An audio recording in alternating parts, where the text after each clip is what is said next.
ناظرین کرام مسئلہ یہ ہے کہ وہ لندن بھیجنا چاہتے ہیں، عمران خان لندن نہیں جانا چاہتا، وہ جس کو لندن سے پاکستان لانا چاہتے ہیں وہ لندن سے پاکستان واپس نہیں آنا چاہتا۔ مسئلہ یہ ہے۔ اب میں آپ کو اسلام آباد میں بڑی قربانیاں اور بڑی اکھاڑ پچھاڑ جو معاملہ ہے اس پر میں بات کرتا ہوں۔ ہوا یہ کہ رات کو اچانک الیکشن کمیشن آف پاکستان نے ایک نوٹس جاری کیا اور کہا کہ خیبر پختونخوا کے چیف سیکرٹری کو ہٹایا جائے۔ یہ غیر جانبدار نہیں ہے۔ پہلی بات تو یہ ہے کہ اگر غیر جانبداری کی بنیاد پر کچھ کرنا ہے تو پھر پنجاب کے وزیر اعلیٰ کو پہلے ہٹائیں، پھر خیبر پختونخوا کے وزیر اعلیٰ کو ہٹائیں، پھر اس نگران وزیر اعظم انوار الحق کاکڑ کو ہٹائیں۔ ایون کل نگران وزیر داخلہ سرفراز بگٹی کہہ رہا تھا کہ عدالتیں عمران خان کے حق میں کام کر رہی ہیں۔ کوئی نگران بھی اس طرح کی بات کر سکتا ہے؟ تو یہ چیلے چانٹے بوٹ پالشی اس وقت اوپر بیٹھے ہیں۔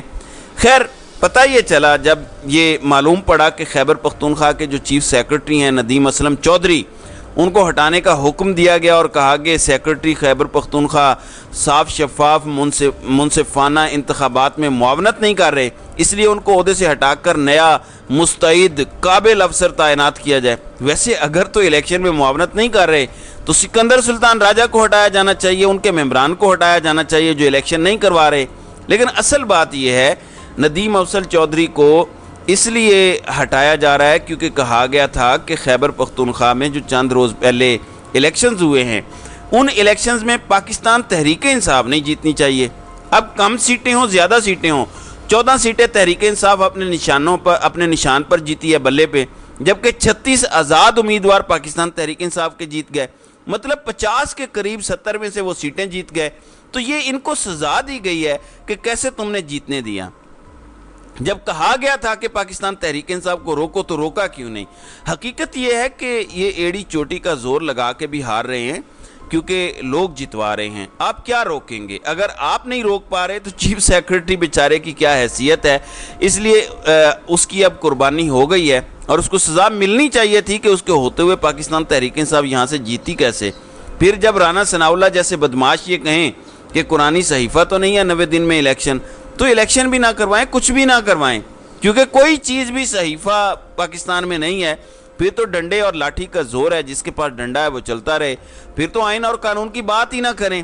پھر بہت ہی سینئر صحافی، بڑے بڑے صحافیوں کو ہم نے سنا، لیکن وہ اندر سے اتنے ہی چھوٹے اور گھٹیا نکلتے ہیں۔ در حقیقت ایسے لوگ بغض عمران سے بھرے ہوئے ہیں، یہ عمران خان کی نفرت میں کسی بھی حد تک جائیں گے، کسی بھی چیز کو سپورٹ کریں گے، کیونکہ عمران خان کے آنے سے ان کا بہت کچھ بند ہوا ہے۔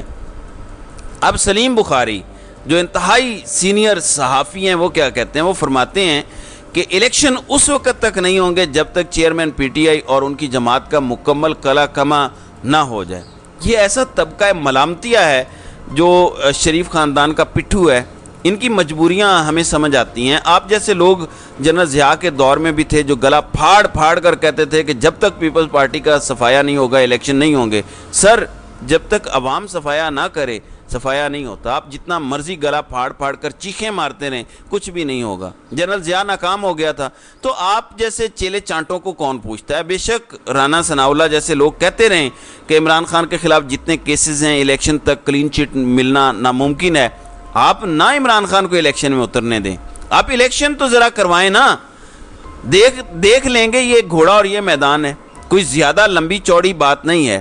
آپ بھی اچھے سے جانتے ہیں کہ پنجاب میں بھی ان کی 2 ٹکے کی اوقات نہیں ہے۔ اب آج کی آپ خبر سن لیں، ڈالر انٹر بینک میں 95 پیسے بڑھنے کے بعد 304 روپے پہ پہنچ گیا۔ پاکستان کا یہ آج کا ہائیسٹ ریٹ ہے، لیکن یہ سارے کس چیز میں لگے ہوئے ہیں کہ ہم نے عمران خان کا ٹرائل کرنا ہے، اور ٹرائل بھی ایسے کرنا ہے کہ جس کی کوئی مثال نہ ہو۔ یعنی کلبھوشن یادو کو ہم نے وکیل دینا ہے، اس کو حقوق دینے ہیں، اس کے لیے آئینی ترامیم کرنی ہے، وہ ٹھیک ہے، لیکن اپنے ملک کے سابق وزیر اعظم کو ہم نے اس طرح سے ٹریٹ کرنا ہے تاکہ آئندہ کوئی وزیر اعظم بننے کا سوچے ہی نہ۔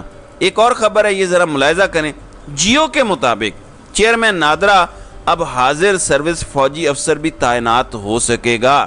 کابینہ نے اس کی منظوری دے دی، اور اعزاز سید کے مطابق کابینہ کے پاس یہ اختیار نہیں تھا، لیکن اس کے باوجود ترمیم کر کے فوجی جنرل صاحب کو چیئرمین نادرا کی پوسٹ پر بٹھا دیا ہے۔ چلیں اچھا ہے، اب آئندہ کوئی سویلین افسر جو غیر فوجی ہے وہ ذرا نادرا کا چیئرمین لگ کے تو دکھائے، پتہ چل جائے گا۔